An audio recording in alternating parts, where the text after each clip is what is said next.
দেশের দক্ষিণ পশ্চিম অঞ্চলের জেলা চুয়াডাঙ্গা জেলাতে প্রতি বছরেই বিভিন্ন ধরনের চাষ থাকে।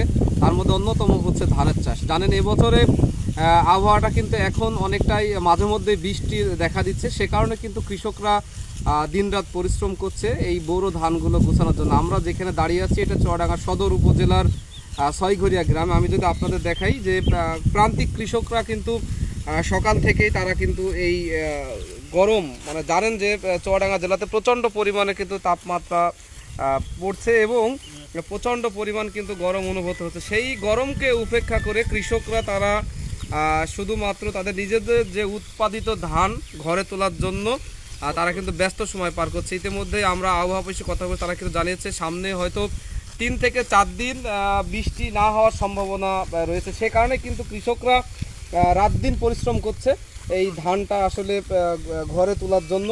পাশাপাশি আমরা কৃষকদের সাথে কথা বলে তারা কিন্তু জানিয়েছেন যে এই মৌসুমটা আসলে প্রতি বছরেই শ্রমিকের সংকট থাকে। সেই শ্রমিক সংকটের কারণে কিন্তু কৃষকরা অনেকটাই বৃষ্টির সময় কিন্তু অনেক ক্ষতিগ্রস্ত হয়, সে কারণে কিন্তু ধান তারা অনেকটাই লোকসান গুনতে হয়।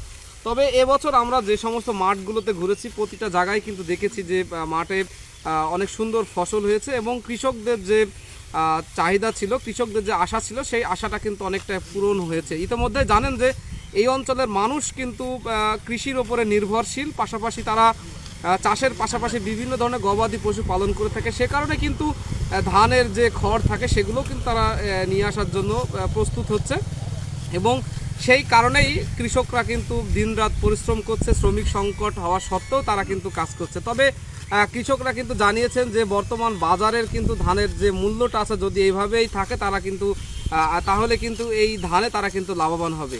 তো এই ছিল আসলে চুয়াডাঙ্গা জেলার এই বোরো ধানের সর্বশেষ তথ্য।